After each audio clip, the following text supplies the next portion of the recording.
Bye, kids. Remember your dreams? All the future plans you made? Has private student loan debt destroyed those dreams? It doesn't have to. Why Refi refinances distressed or defaulted private student loans that others won't touch. They can reduce your payment, you can get your life back, and they don't even care what your credit score is. Don't let private student loan debt ruin your life. Call Why Refi today. Let's go.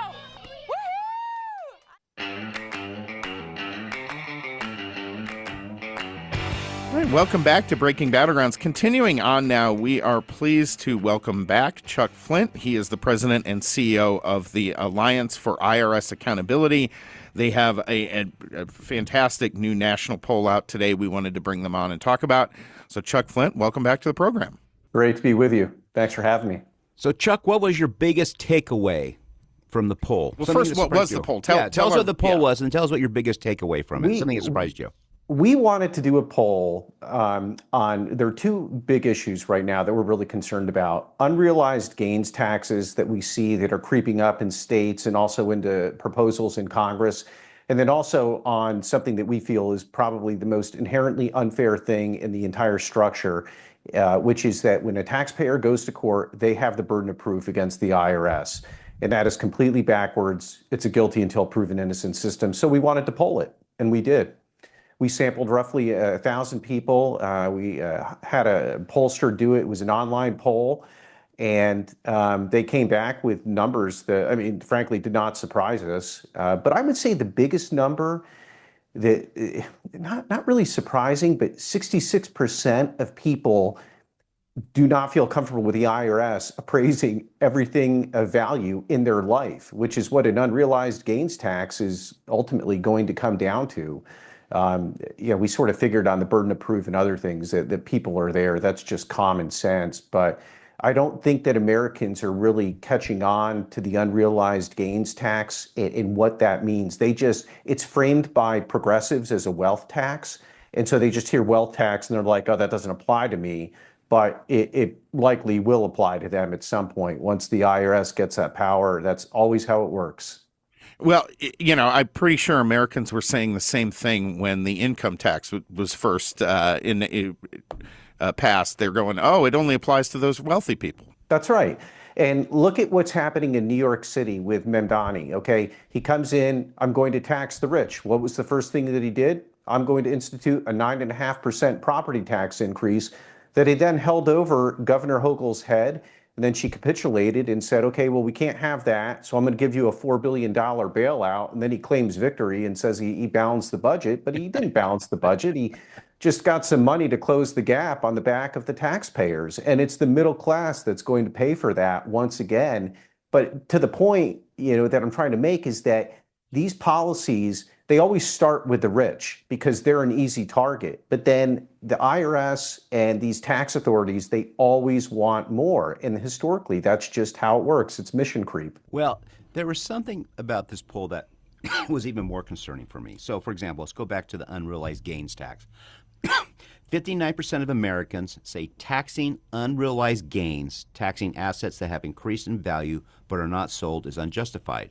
The problem with that number is there's still 41% who think that's okay. I think that there are 41% of people that don't really understand what it means. And that's what I'm getting at with the language. They just hear tax the rich, and that's how it's framed. So they're not concerned about the threat. But if that was something that could apply to them, they sure as heck would be concerned about it. And I don't disagree.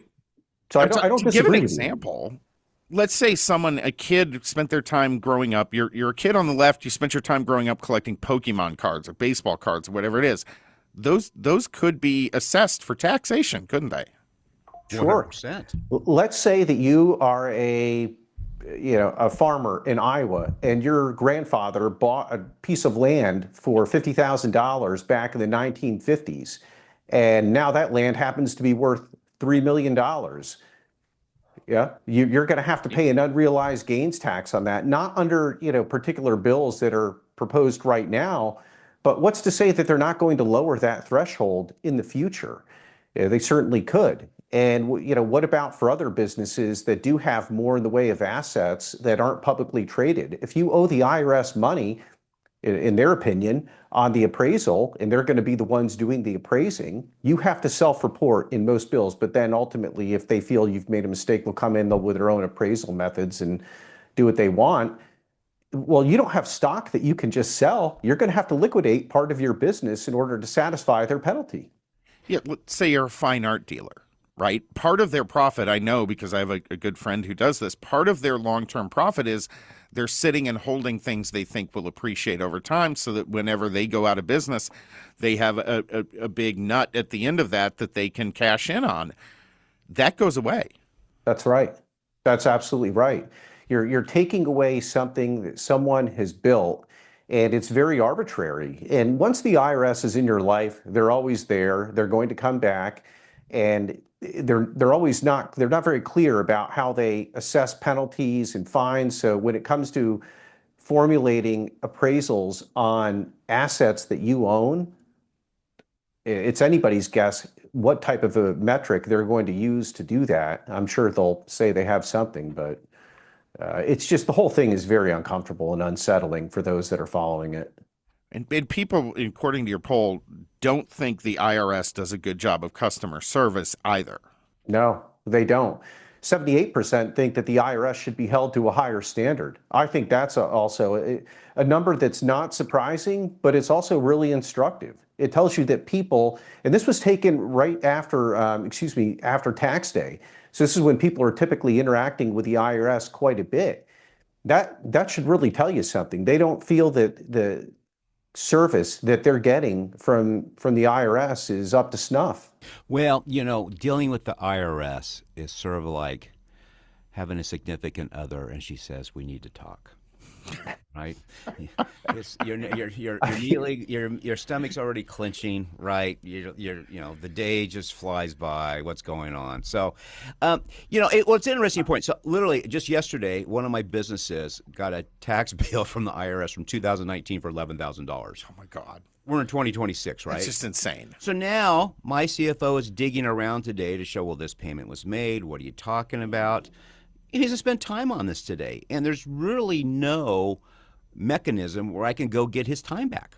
That's right. It's the compliance costs or things that are difficult to measure. The time that you have to spend dealing with this. There's another person I know who's in media who went through the same thing. He's actually pretty open about it. He's mentioned it in some interviews that I've done with him, and he had to deal with the exact same thing.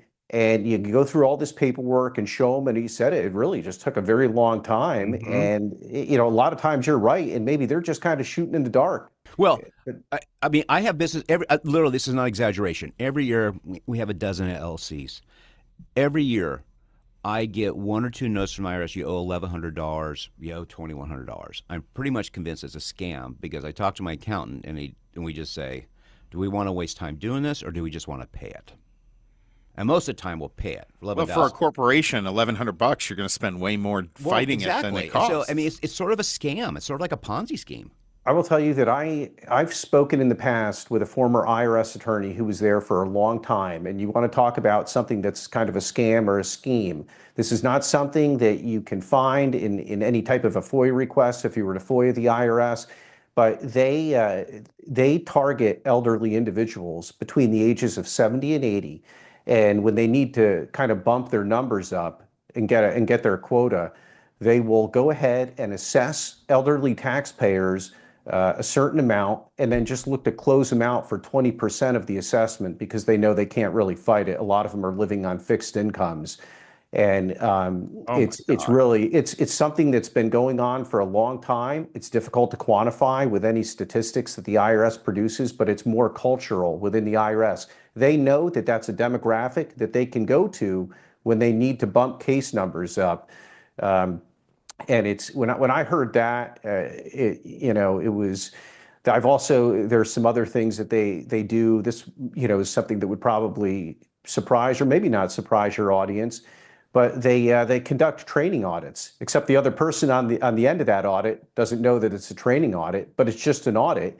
and it's not real. They just go ahead and it's done for training purposes, but you still have to go through all the motions, probably hire a lawyer, maybe get your CPA involved, and it costs you money. My God, that's insane. I've heard that from multiple sources too. Oh, I believe it. I mean, I believe it. Yeah. I mean, there's nothing you say about that causes me pause. Says, oh, that can't be happening, right? Sure. Chuck, you were chief of staff to Senator Marsha Blackburn. You're going to be Governor Blackburn here shortly. She will. What type of legislation, if you were running for Congress, would you push to clean up these things you pulled on?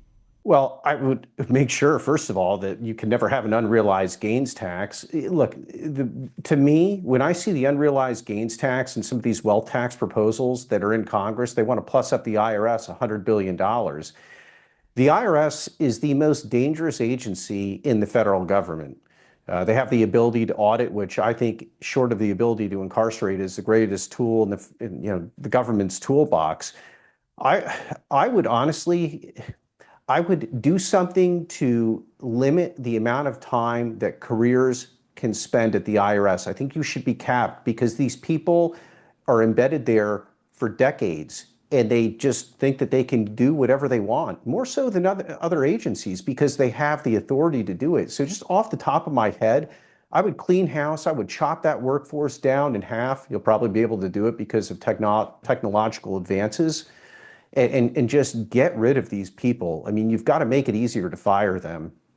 And just to give you one quick example, we've got an outstanding FOIA request with the IRS, and the 2 times that I've been contacted on it over the past year, on tax day.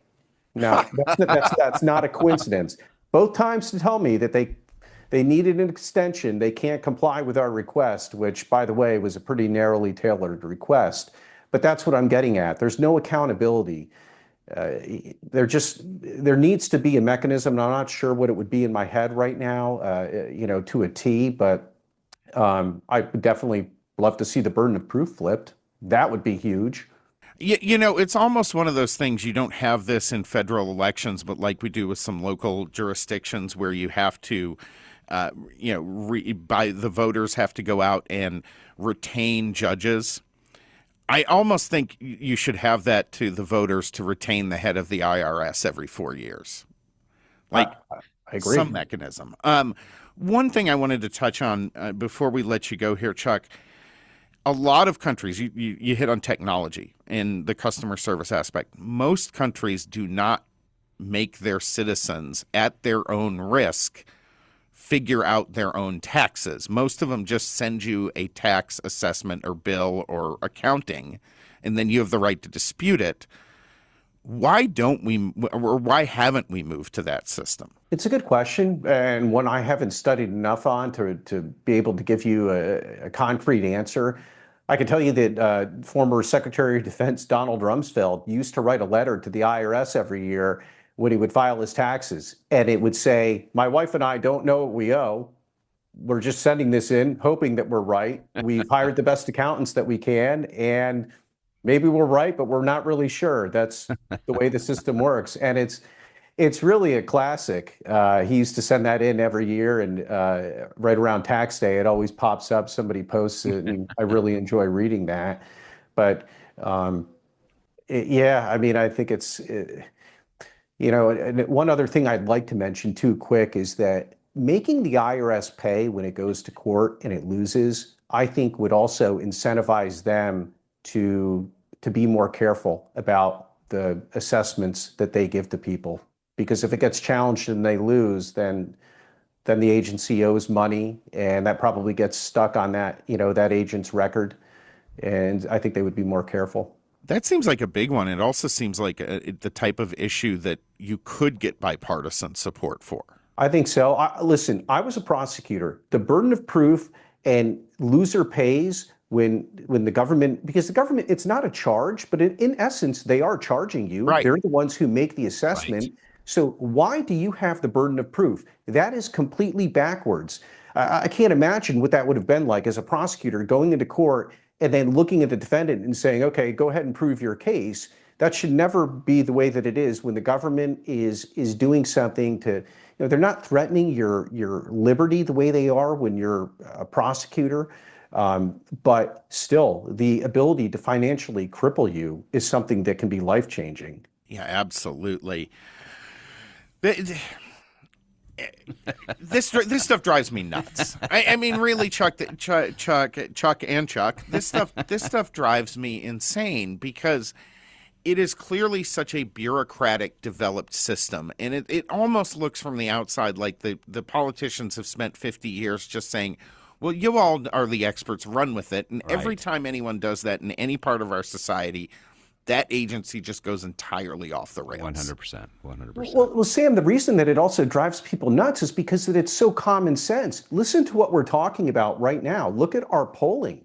It's common sense. People get it. And it's just something that they hear and they say, wow, okay, I get that. Look, I'll give you another example, just really quick. One of the wealth tax bills belongs to Senator Warren. She calls it her ultra millionaire tax. Well, Senator Warren is worth millions of dollars, and she talks about putting this bill forward to fix a rigged system. She's excluded from her own tax. She's an ultra millionaire to me. Right. So the hypocrisy of pushing something like that forward and then excluding yourself and then saying you're fixing a system that's rigged is, I mean, that's rich. Yeah, the Warren Sanders AOC wing of the left just kills me because it's like Bernie somehow thinks that his book wealth shouldn't be considered wealth, and she thinks that all her money shouldn't be considered wealth, and AOC just has no bloody idea what she's talking about ever. I mean, this stuff has gotten out of control.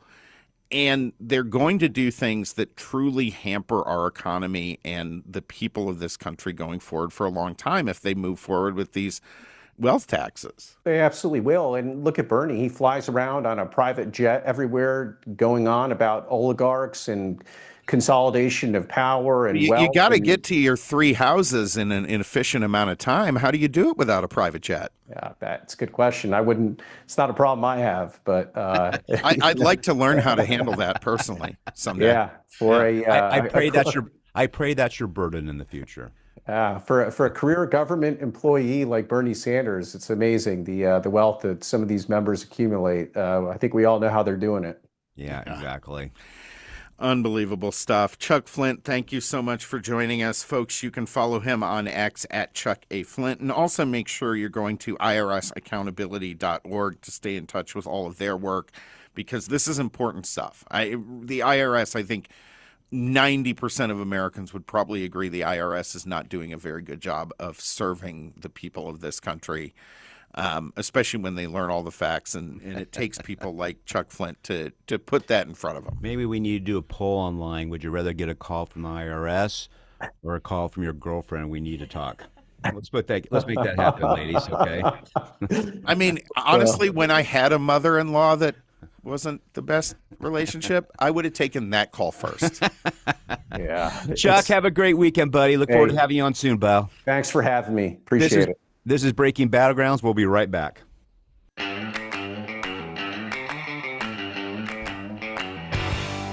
All right, folks, as we head towards the finish line for Breaking Battlegrounds here today, we have an all-new song for our all-new feature.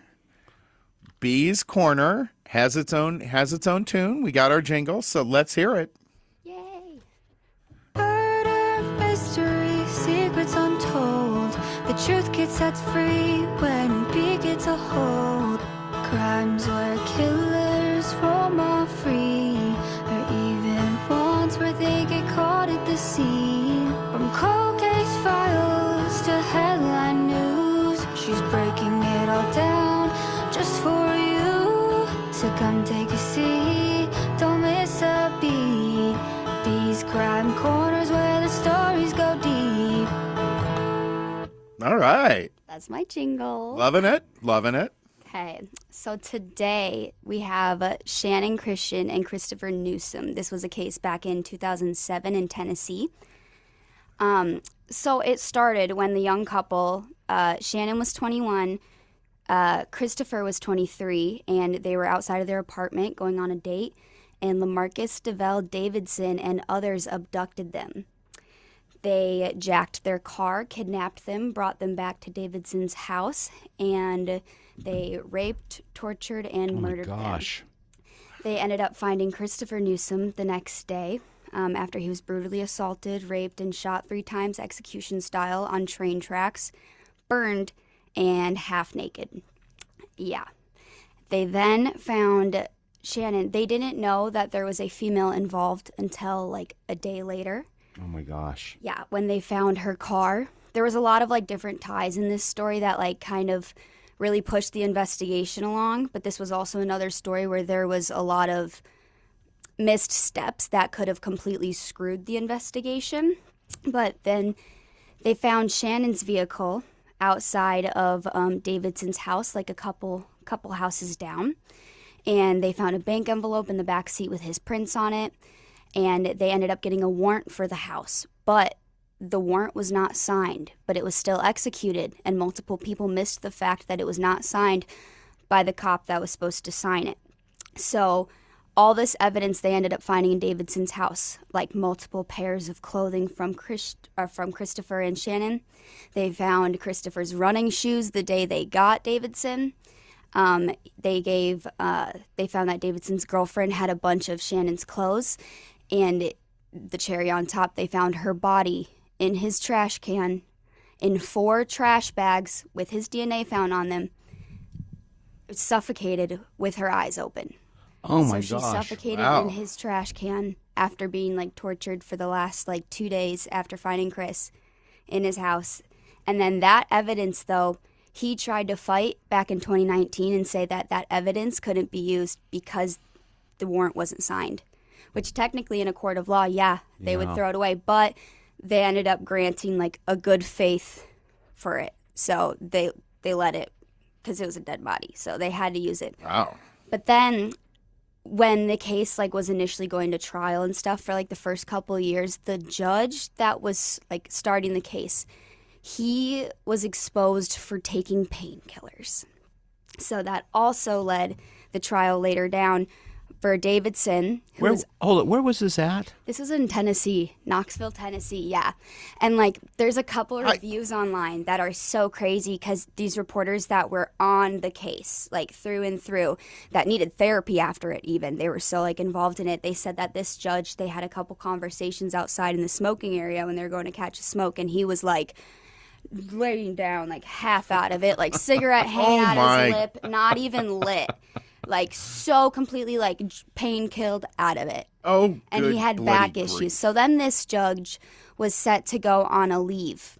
And the funny thing was the reporter said the judge came up to this reporter and was like, I'm having back issues, so don't ask any questions. Like, I'm just having back issues and I'm going on a leave.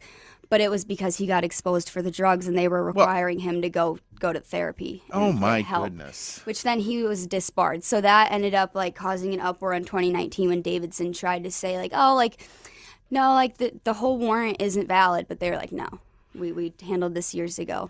It's not valid. And then there were like 5 other suspects that were involved in the whole case, as far as like Eric Boyd and the carjacking. So and did Vanessa any of those Coleman. suspects know the victims? No, and that's a crazy part too, because they said with how cruel and malicious and just violent this murder was, they should have known them. And they said 9 out of 10 times with a murder like this, like they do know them. Yeah, you really never see this level of random violence by a Yep. group of people. So that also started accusations of, oh, this is race. Everybody was saying it was race. When one of the suspects was found in Kentucky, Kentucky's sheriff ended up making a statement that was completely false about like, oh, we found mutilated bodies and this, and based off like the rumors that were going around. So that ended up even uproaring it even more. Chuck's giving me this look, and I'm Yeah. laughing because here's the thing I know about sheriffs. 95% of them, like Sheriff Mark Lamb, who's running for Congress here in Arizona, we recently had on the program, they're brilliant. They're fantastic. They're great choices.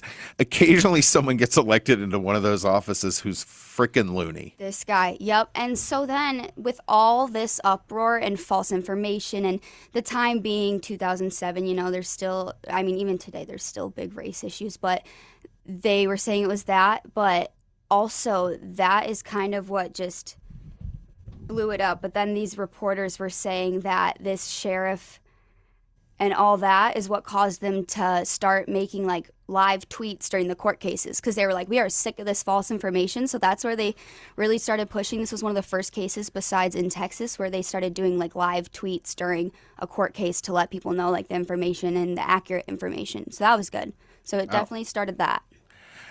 Ow. Yeah. Crazy story. Yeah. And the saddest part is like her eyes were open. Her eyes were open. What was the motivation? Was it just a carjacking, or what was it? Carjacking. Well, I want some money, some items. What goes through your evil mind and heart to go take it to that extreme? Right.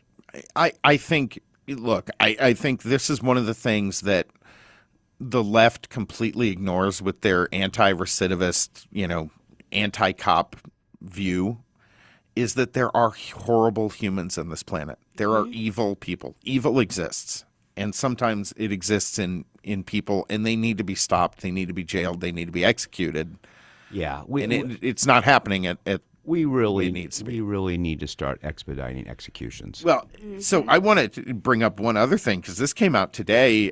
We covered on the former version of this segment when it was Kylie Campbell doing it, the Alex Murdaugh case from South Carolina. Yeah, Supreme Court's having. Is it retrial? Is it a retrial? Yeah, so they ordered the conviction overturned based on the bias of the prosecutor. So that is going to go back to trial now. What was the bias of the prosecutor? This just popped up, so I haven't had a chance to read it, but the court cited improper jury influence by Colleton County Clerk Becky Hill. Did you ever see the Netflix documentary on the Murdaugh murder? Yeah. I don't know how. Honestly, I don't know how he gets a fair trial. Well, no, that's a great question. I mean, how do you get a fair trial? Because there's been documentaries on it. People have talked about it. Unlike this case, everybody knows that case. I actually think there are times, though, where there's been enough time passed. If you're going to do something like this, it probably ought to be retried in a different state. Yeah, you almost need to move them out west. Right. Like, you need to get it way the heck away from where that is, where people were focused on that case and heard it in the news every day for a year. But that's one of those cases, though, unlike what B just shared with us. Boy, I'd like to do a poll of how many people have heard about that case and what he did, because it was really it's a celebrity laden, because that family is so well known. Prominent family. He had drugs. There's hired. Was there a hired hitman? His wife, kid. I mean, I don't know how he gets a fair trial. This is an all over the place story. Yeah, I agree. I'm not sure he deserves really a fair trial. Oh, I don't either. But that's really quite. And this is the Supreme Court did this, right? Yeah.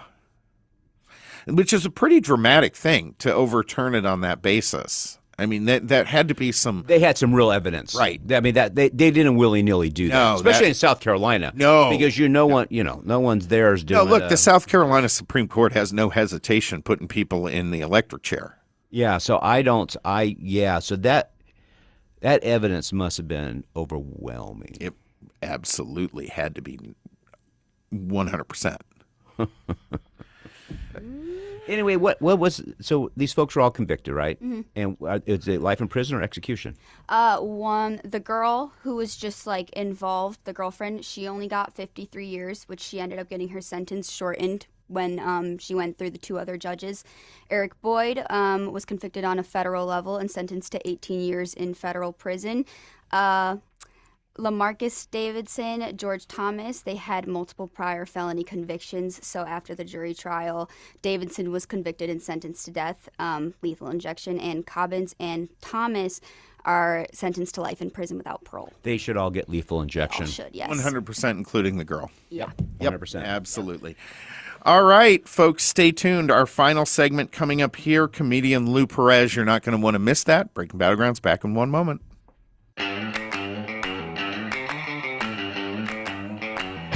All right, welcome to the final segment of Breaking Battlegrounds for today.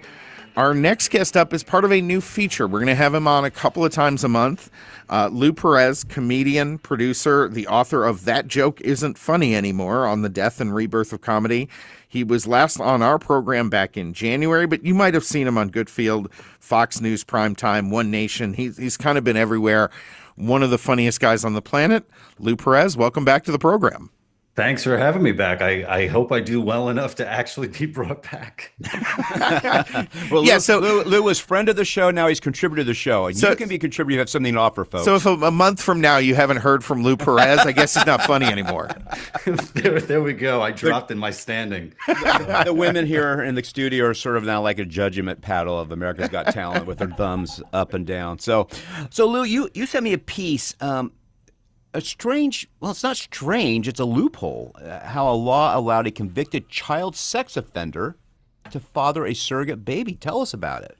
Yeah, so I'll just give everybody a minute to fire up their wood chippers before I get into this. Yeah, it was a story in the New York Sun that I read by Holly McKay, but it was originally broken by Anna Slatz at Redux, a feminist website. And yeah, the story is Brandon Keith Riley Mitchell, a tier 1 registered sex offender and former high school teacher. Oh, yeah, of course, right now. Of course. Who he pled guilty to felony child pornography charges and corruption of a minor, and he's now a legal parent to an infant boy. And this is a guy who sent more than 12,000 sexually explicit messages to a 16-year-old male student. And now he and his husband, Logan, perfect name, they raised some money on GoFundMe in order to bring a child into the world. And when I first read about the 12,000 sexually explicit messages, I was like, that's a lot. That's maybe too that is much. a lot.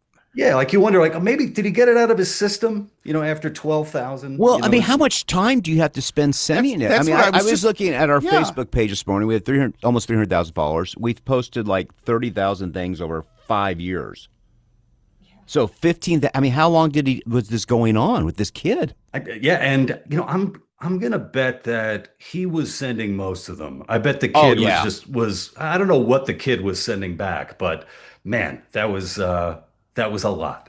And so I checked out the GoFundMe, which was erased, but is available if you do like kind of a Wayback Machine. And so it was basically the two husbands put this out there, or at the time, Brandon, who was the fiance to Logan, they were looking to expand their family.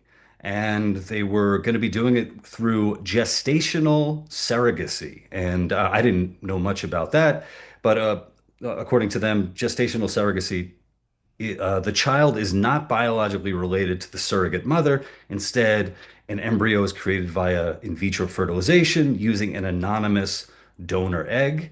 And so they put the call out there. And November 3rd, 2023, we have an update. And the two husbands, they were excited to announce that they finally have a surrogate. After 3 long years of searching, a family friend named Shayna Martinovich reached out in early 2023 to see if we were still looking. Our surrogate went through extensive medical and social worker evaluations in order to be approved for surrogacy. I want to repeat that. Okay? Remember, this is a convicted sex offender. Right? And the surrogate mother went through extensive medical and social worker evaluations in order to be approved for surrogacy. What was interesting in this article you sent me from the New York Sun, they have a woman named Kaylee Fell, who's with the Center for Bioethics and Cultural Network, and she made the following.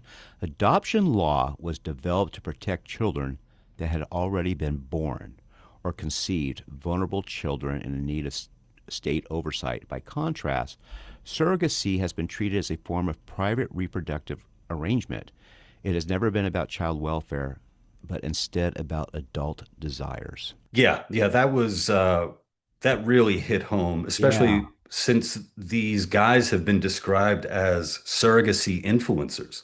They first came on the scene after they were documenting the first however months of their son Atticus, of his being in the world, and they were lighting candles and eating cake and stuff like that, and putting themselves out there. And it was only after, people started digging, and after, Redux said, who are these guys, that people found out, oh, this is insane. Well, and Louisiana is the only state that does not allow this. If you're a child, if you're convicted, That's the only state that only doesn't? state. I actually, Lou, when you sent this to me, I copied and pasted the article and sent it to some legislators, and they're like, "Oh no, we got to stop that right away." So I mean, we may have 3 states now just stop this immediately because of what you sent out and talked about today. Yeah, it's something that it's so bananas that you wouldn't even think there would necessarily need to be a law. Like, you think it would just be, just so obvious. And something that I noticed on the GoFundMe, there's a comment from an Autumn.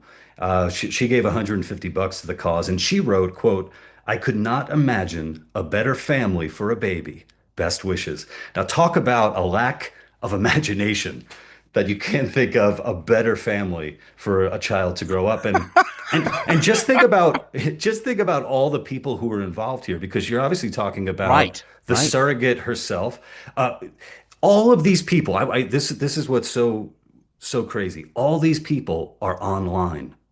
I went and looked at all their Facebook pages. The surrogate, her husband is there. The husband was actually, he was interviewed about this, and he was questioned. And he said, "I didn't know the story, and I didn't care to dig into it." And it's like, well, I mean, what does that say? I guess when money's on the line, and it says your a wife, lot. Yeah, your wife is basically being used as livestock. Then, hey, I don't care. I don't want to know too much. Yeah. It's sort of like that old Winston Churchill story where the woman asked him, I don't know if it's folklore or not, how much would you pay me £1 million to sleep with you? And then he comes back and says, would you take 10 pounds? And she goes, well, what type of woman do you think I am? He goes, we've already determined that. Now we're just negotiating the price, right? Exactly. And apparently that's this woman, right? Exactly. And on the whole issue of it being legal, I mean, that's obviously the crazy part. It is totally legal. But then there's an interesting detail here where, since the guy is a convicted sex offender, he was ordered to have no unsupervised contact with minors. Now ask yourself, how does what happens in this situation? How does that work with a baby? Well, it goes back to that definition, that woman, that great quote by that woman. They view it 2 different things. Right. So, and it needs to be prevented, or a child needs to be taken away immediately with no contact. Yeah, and because look at the situation. This guy isn't allowed to coach his son's little league. He's not allowed to go to the school, but the kid is always going to be able to go back home to his 2 dads. It's just incredible. Lou, before we let you go, and yes, we're going to invite you back now because that was a very good segment. Have you been doing any comedy tours lately?